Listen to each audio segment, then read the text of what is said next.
прашувам.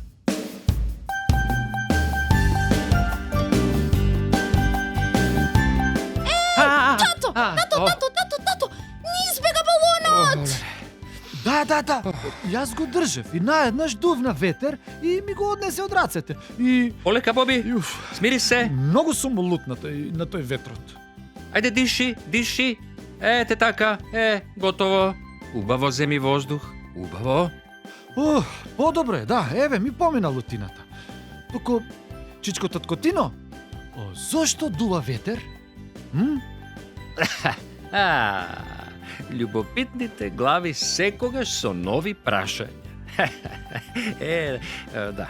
Па вака, дали вие, Боби и Биби, знаете дека ветрот е воздух? Воздух? Воздух. Да, токму така. Ветрот е струење на воздухот над површината на земјата. И сега вака, кога воздухот ќе се загрее, тој се шири и станува полесен и се крева нагоре, а постудениот таму одгоре доаѓа на неговото место. Со вакво движење настанува што? Ветрот. Вау! Тато, а од каде доаѓа воздухот? Тоа е добро прашање. Тоа е, Бибуш, одлично прашање. Воздухот е насекаде околу нас. Насекаде. Па јас не го гледам никаде.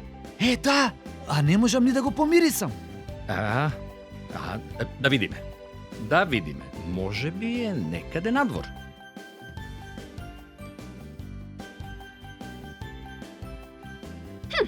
Чекај да видам, чекај.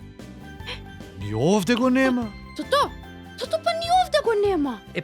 Воздухот е насекаде. Насекаде, тој нема ни боја, нема ни вкус, ни мирис и затоа ние не можеме да го видиме. Ама можеме да го почувствуваме. Воздухот, деца, е многу важен за животот на земјата. Тој ни е потребен за да можеме да дишеме. Затоа ние не можеме да го задржиме здивот повеќе од 10 секунди. Така е, Бибуш, така е. Чичко таткотино, а дали воздухот им е потребен и на другите животни? На сите животни без исклучок. А растенијата? И на растенијата. И на птиците. И на инсектите. И на еднорозите. И на змејовите. Воздухот им е потребен на сите живи суштества за да преживеат. А ова се случува кога балонот ќе се преполни со воздух.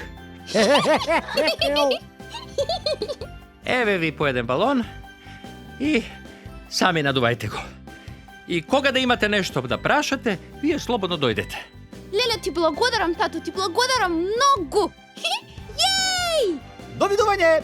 Јипи-рипи! Ајде, довидување, деца!